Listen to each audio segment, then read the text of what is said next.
이번 시간에는 디지털 트윈 연역적 모델링 방법에 대해서 살펴보겠습니다. 자, 빅데이터 분석을 통한 디지털 트윈 모델을 만드는 방법, 크게 두 가지 관점으로 나눠서 볼 수 있다라고 했어요. 지난 시간에 살펴본 방법은 귀납적 방법이었습니다. 이 귀납적 방법이라고 하는 것은 실제 시스템에서 발생되는 데이터를 바탕으로 디지털 트윈 모델을 만드는 거였어요. 그리고 그때 우리가 적용할 수 있는 방법을 크게 두 가지로 살펴봤었죠. 여기에서는 이제 기계학습만 나오고 있는데, 요 디지털 트윈 모델을 만드는 방법을 크게 요 기계학습이라고 하는 방법과 더불어서 통계 기반의 모델을 만드는 것으로 살펴봤습니다. 우리가 수집한 데이터에 대해서 이 데이터를 이제 X와 Y로 나누고요. X라고 하는 데이터가 발생했을 때 Y라고 하는 결과가 나와. 그래서 이 Y를 결정하기 위한 그 모델은 어떻게 되지?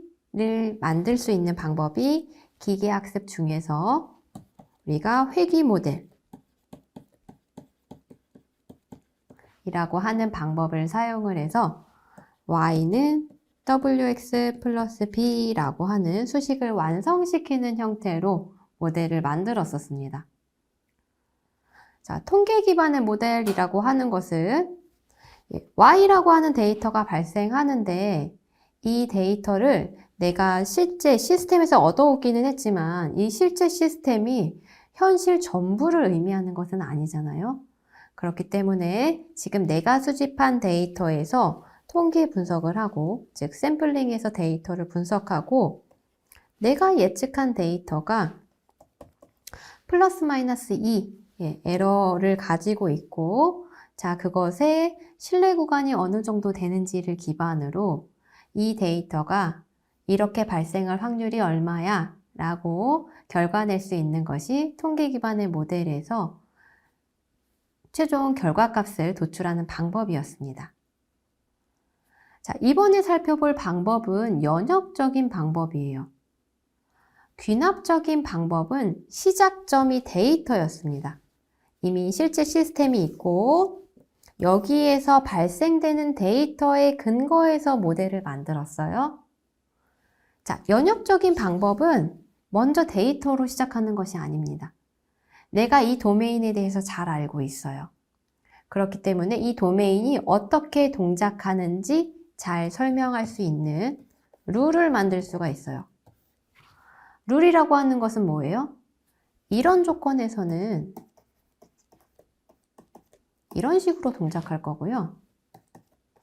이런 조건에서는 이렇게 동작할 거예요.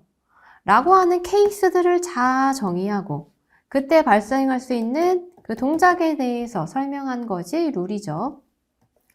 이 룰에 대해서 잘 알고 있고 그 룰을 기반으로 먼저 시뮬레이션 시스템을 만듭니다. 자, 이 시뮬레이션 시스템을 만든다는 것은 이 룰에 대해서 적용됐을 때 실제로 발생하진 않았지만 새롭게 내가 데이터를 넣어가면서 새로운 데이터를 만들어낼 수 있습니다. 그것을 우리가 시뮬레이션 데이터다라고 할 수 있고요. 그 데이터를 가지고 우리 앞에서 살펴보았던 귀납적 방법에서 했던 기계학습 방법을 사용해서 디지털 트윈 모델을 만드는 것이에요. 즉, 이 연역적 방법은 시작점이 먼저 룰에 기반해서 시뮬레이션 시스템을 만들고 현실 세계에서 발생했던 데이터뿐만 아니라 그 실제로 수집한 데이터뿐만 아니라 시뮬레이션 데이터를 가지고 모델을 만드는 것을 연역적 방법이다라고 합니다. 자, 오늘 살펴볼 내용, 이번 시간에 살펴볼 내용은 바로 이 연역적 방법, 가상 데이터를 포함한 메타 모델링 방법입니다. 자, 이 연역적 방법은 어떤 식으로 우리가 디지털 트윈 모델을 만들 수 있는지 단계별로 살펴보겠습니다. 자, 먼저 시작점이 해당 도메인 날리지를 가지고 시작한다고 했어요. 실제 시스템에 대한 도메인 지식을 바탕으로 도메인 지식 기반 규칙, 룰을 생성합니다. 그리고 데이터를 수집하는데요. 여기서 수집하는 데이터는 시뮬레이션 데이터입니다. 자, 여기서도 마찬가지로 정보 모델과 행위 모델을 만듭니다. 자, 정보 모델을 만들고 행위 모델을 만든다라고 하는 것은 우리 앞에서 살펴보았던 귀납적 모델링 방법과 일치합니다. 자, 여기서의 차이점은 먼저 도메인 지식 기반의 규칙을 만든다라고 하는 그 시작점이 다른데요. 자, 이 도메인 지식, 내가 알고 있는 지식, 이론, 이 규칙이 실제 상황에서 적용하는데 무리가 없는가 라고 하는 검증 과정이 사전에 필요하겠습니다. 자, 이 연역적 모델링 방법은 그래서 한계점도 명확합니다. 사전에 시작되는 그 지점이 룰이었죠. 도메인 지식이 충분히 확보가 되지 않는다면 전체적인 프로세스가 어긋나 버립니다. 문제를 푸는데 필요한 지식이 있어야 규칙을 생성할 수 있습니다. 그리고 이 도메인 지식을 수학적으로 모델링 할 수 있어야 하고, 그리고 시뮬레이션 결과에 대한 검증이 필요합니다. 자, 그런데 여러분들 잘 생각해 보세요. 우리가 어떠한 복잡한 시스템에 대해서, 복잡한 실제 현존하는 무언가에 대해서 규칙을 완벽하게 만들어낸다 라고 하는 것이 가능할까요? 자, 이럴 때에는 이렇게 동작하고, 저럴 때에는 이렇게 동작하고, 자, 그거는 기계나 그런 식으로 동작할 수 있는 거죠. 사람이 이런 유기적인 환경에서 동작을 할 때에는 그 어떤 결과에 영향을 미치는 요소들이 굉장히 다양합니다. 그래서 사실 이 가정 자체에 문제가 있어요. 룰을 완벽하게 설정할 수 있는가? 아니요, 그럴 수 없습니다. 그렇기 때문에 이 연역적 모델링만 사용하는 데에는 한계점이 분명히 있어요. 자, 그렇기 때문에 우리는 연역적 방법만 사용하는 것이 아니라 귀납적 방법과 연역적 방법을 함께 사용하는 방법을 선택해야 합니다. 자, 귀납적 방법도 연역적 방법도 최종적으로 만드는 모델은 정보 모델과 행위 모델이 됩니다. 자, 여기서 정보 모델이라고 했던 것은 실제 발생하는 데이터에 대해서 우리가 어떻게 발생하고 있다라는 것을 설명하는 모델이다 라고 했어요. 그리고 행위 모델이라고 하는 것은 어떠한 인풋이 발생했을 때, 어떠한 X가 입력됐을 때 어떠한 Y가 발생해 라는 것을 설명할 수 있는 모델이 행위 모델이다 라고 했습니다. 그리고 이 행위 모델을 만들m에 있어서 실제 발생했던 데이터만 가지고 만드는 것을 귀납적 방법의 행위 모델이다 라고 했고, 도메인 지식 기반 규칙에 의거해서 시뮬레이션을 하고 거기서 나오게 된 가상 데이터를 가지고 모델링하는 것을 행위 모델이다 라고 했습니다. 자, 이 둘을 같이 사용했을 때 어떤 이점이 있을까요? 자, 예를 들어서 여러분들이 자율주행을 위한 디지털 트윈을 만든다 라고 한번 생각을 해보겠습니다. 자, 자율주행 자동차를 만들었어요. 그리고 그 자율주행 자동차를 실제로 계속 우리가 운영을 하면서 실제 도로 상황에서 발생할 수 있는 다양한 데이터를 수집합니다. 자, 그것을 기반으로 우리가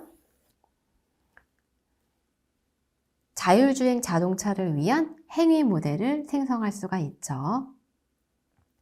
자, 그런데 이 자동차가 과거에 분명히 운영했을 때에는 그런 사건을 마주한 적이 없었어요. 아무리 주행을 많이 한다고 하더라도 그 자율주행 자동차가 전국을 다 돌아다니면서 다양한 날씨를 다 경험한다고 하더라도 당연히 경험하지 못하는 상황이 존재할 겁니다. 그리고 실질적으로, 물리적으로 모든 것을 경험한다는 것은 불가능합니다. 자, 그래서 우리가 어느 정도 이제 운영을 하면서 얻게 되는 지식, 플러스 이제 사람이 그동안 살아오면서 알게 되는 그런 뇌피셜에 근거한 규칙에 기반해서 시뮬레이션 모델을 만들고, 과거에는 경험하지 못했지만 이러한 이벤트들 충분히 발생할 수 있어. 예, 그러한 지식 기반에서 우리가 시뮬레이터를 만들고 그때 어떤 식으로 동작할 수 있을지에 대한 데이터를 수집합니다. 그리고 모델을 만들어요. 자, 그러면 과거에 발생했던 데이터만 가지고 만든 자율주행 모델보다는 시뮬레이터를 활용해서, 함께 활용해서 만든 모델이 훨씬 더 안정적이고 더 좋은 성능을 내지 않을까요? 자, 그렇기 때문에 디지털 트윈을 모델링하기 위해서는 한 가지 방법만 선택하는 것이 아니라 이 두 가지 방법을 유기적으로 연결해서 잘 사용을 해야지만 좋은 모델을 만들어낼 수가 있습니다. 자, 그럼 구체적으로 이 디지털 트윈 모델링을 어떻게 만들 수 있는지 사례를 살펴보도록 하겠습니다. 첫 번째로 살펴볼 사례는 물류 시스템입니다. 자, 이 물류 시스템을 이용하는 다양한 이해관계자들의 이 시스템 관련된 인사이트와 그리고 실측 데이터 기반 모델링을 통한 물류 시스템 디지털 트윈을 만듭니다. 자, 이 물류 시스템 디지털 트윈을 만들기 위해서 두 가지 접근 방법이 있다고 했죠. 첫 번째는 귀납적 모델링을 사용하는 것. 이 귀납적 모델링은 어떤 식으로 동작해요? 원래 물류 시스템이 있었어요. 이 물류 시스템에서 지금 발생하는 데이터들을 수집합니다. 현재 재고가 어떻고, 그때 관련된 인력의 현황은 어떻고, 이 물류가 이동이 되는데 그 시간은 어떻고. 자, 이렇게 물류 시스템에서 발생되는 실측 데이터를 기반으로 귀납적 모델링을 통해서 머신러닝 모델을 만들어서 물류 시스템을 디자인합니다. 거기에 더해서 자, 이 물류 시스템 굉장히 오래된 시스템이죠.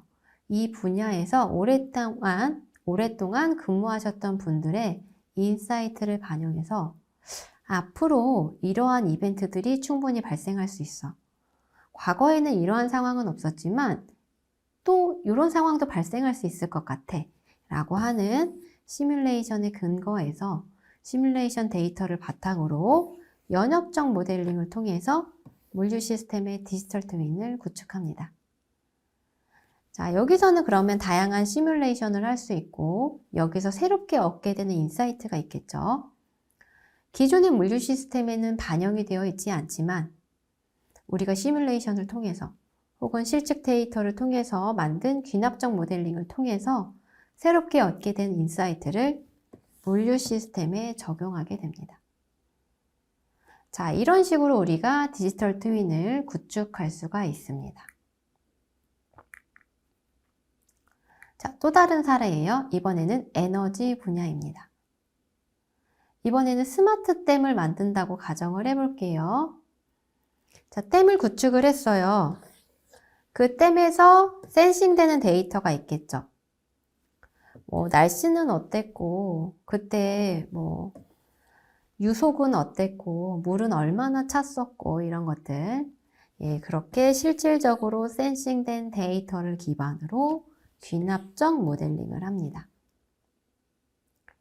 자, 그리고 이제 시뮬레이션을 하는 거예요.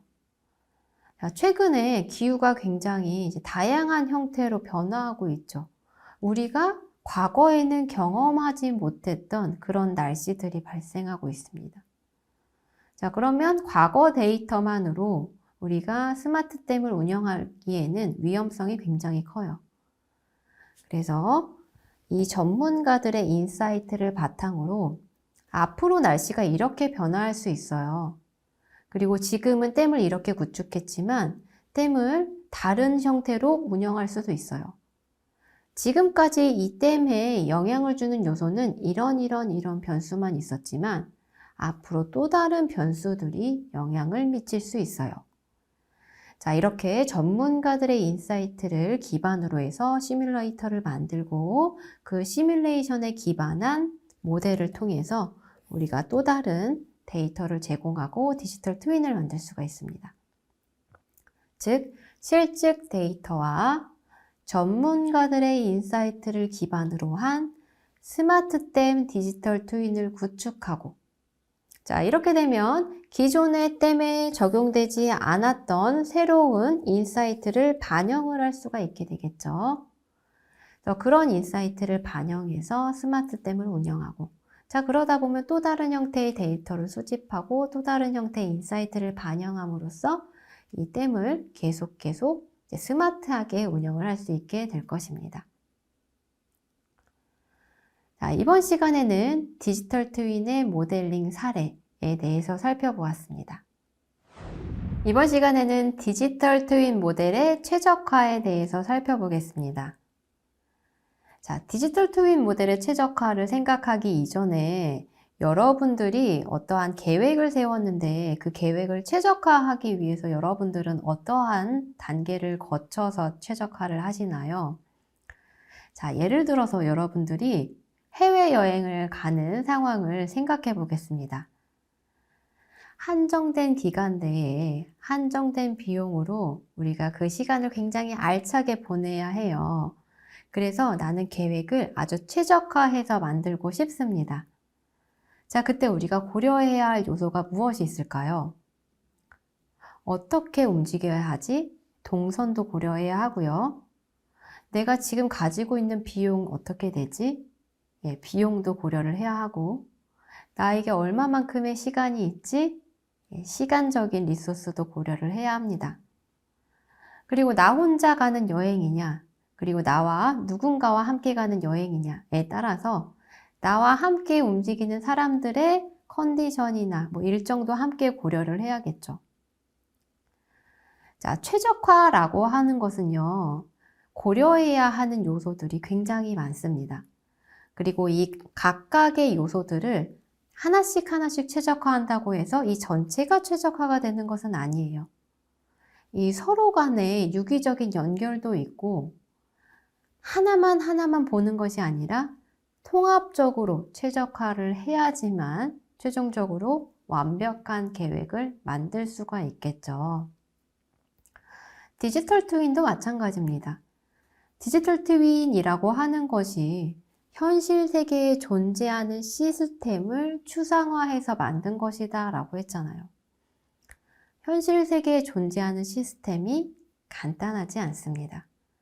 굉장히 다양한 구성 요소들이 존재하고요.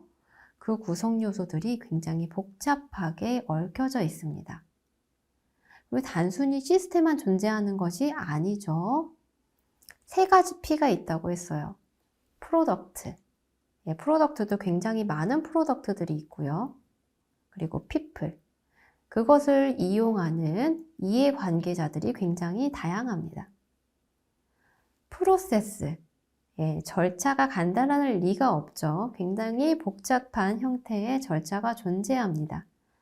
자, 이것들 다 최적화해야지만 디지털 트윈 모델을 최적화할 수 있습니다.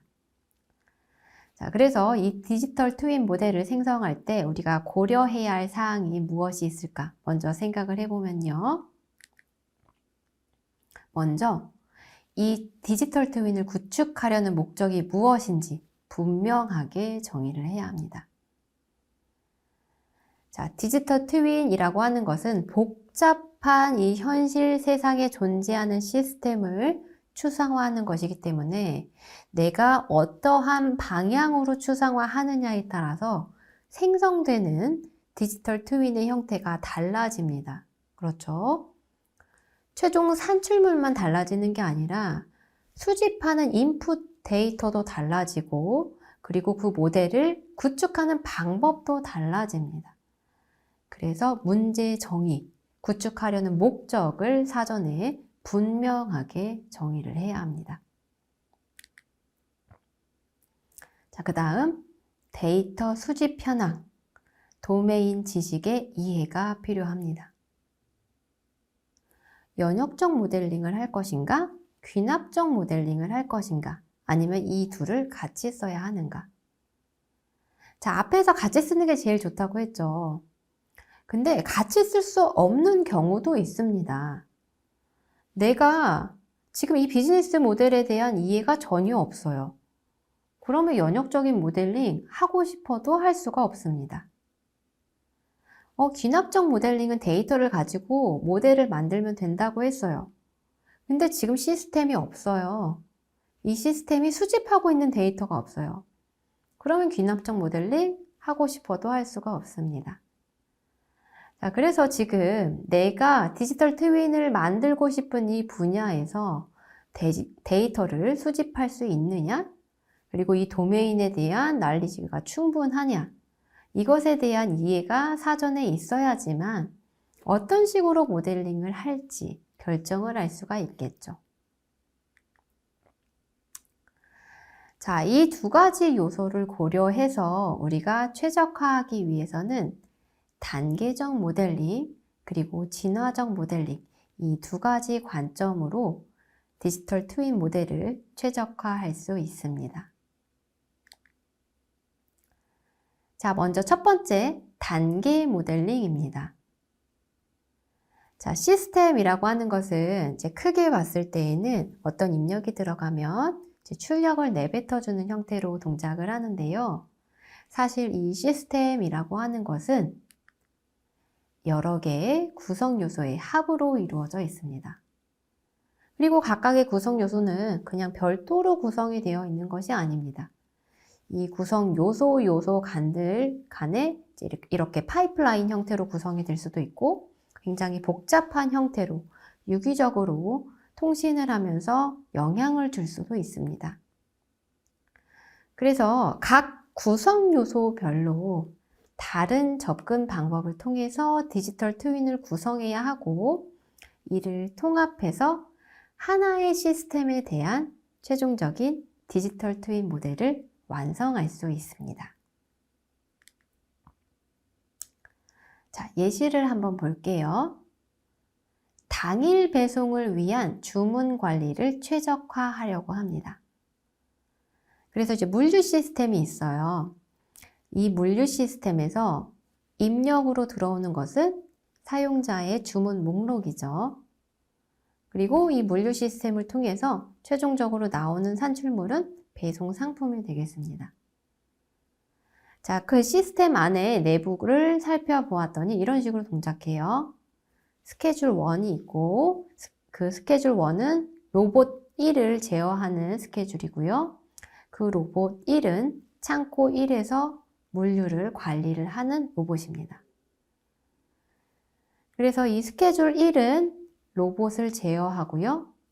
로봇은 또 창고를 제어하고 창고는 변화된 창고 정보를 로봇에 넘기고 그리고 이 로봇은 또 변화된 상태 정보를 스케줄에게 넘겨주는 형태로 동작합니다. 자, 예를 들어서 이게 식료품을 전달하는 물류 시스템이다 라고 가정을 해볼게요. 그리고 창고 1은 냉동 창고예요. 그리고 창고 2는 냉장 창고, 창고 3은 상온에 보관하는 식료품에 대한 창고입니다. 자, 이들 각각의 창고는 다른 스케줄 그리고 다른 형태로 운영이 되어야겠죠. 자, 이 시스템을 최적화한다라고 가정을 해보겠습니다. 어떻게 최적화할 수 있을까요? 자, 먼저 로봇이 동작하는 것을 최적화할 수 있겠죠. 어떻게 할당할 것인가? 할당된 리소스를 최적화하는 방법이 있을 테고, 자, 이를 최적화하기 위해서는 생산공학 혹은 제어공학의 영역으로 거기서 제공해주는 최적화 방법으로 로봇을 최적화할 수 있겠습니다. 자, 또 스케줄을 최적화할 수가 있겠죠. 자, 이 스케줄은 개별로 관리할 수도 있을 테고, 그리고 통합 스케줄 관리 제어할 수 있는 모듈을 통해서 스케줄을 최적화할 수 있을 테고, 또 이는 운용공학의 영역이 되겠습니다. 자, 이렇게 우리가 당일 배송을 위한 주문 관리를 최적화하기 위해서는 각각 요소에 대한 최적화가 필요합니다. 스케줄 디지털 트윈의 최적화, 로봇 디지털 트윈의 최적화, 그리고 창고 디지털 트윈의 최적화가 필요하고, 이 각각의 단계가 서로 영향을 미치기 때문에 각각의 단계별 최적화가 필요하게 됩니다. 자, 그 다음 또 다른 최적화 방법은 진화 모델링입니다. 진화 모델링이라고 하는 것은 현재에 대한 최적화가 아니라 앞으로 발생할, 현재까지는 발생하지 않았지만 앞으로 발생할 어떤 이벤트에 대해서 적응적으로 반영하면서 모델이 업데이트가 되고 최적화가 되는 것을 의미합니다. 자, 시스템에 영향을 주는 요인은 굉장히 다양합니다. 외부 변수로는 날씨, 자연재해, 악성 코드와 같은 것들이 있을 테고, 내부 변수로는 시스템이 노후화된다든지 고장이 발생한다든지와 같은 요인이 있을 수 있습니다. 자, 기존에 이미 단계적 최적화를 통해서 최적화된 모델이라고 하더라도 이런 진화적 학습은 반드시 필요합니다. 왜냐하면 우리가 생성한 모델이 동일한 환경에서만 동작하는 것이 아니니까요. 자, 이렇게 시스템에 영향을 주는 요인이 변화함에 따라서 지금 우리가 이미 최적화된 그 모델에 대해서도 영향을 줄 수 있기 때문에 이들을 반영해서 진화적으로 최적화할 수 있는 그러한 모델을 진화 모델링이라고 합니다. 자, 이번 시간에는 다양한 방법의 디지털 트윈 모델의 최적화 방법에 대해서 살펴보았습니다.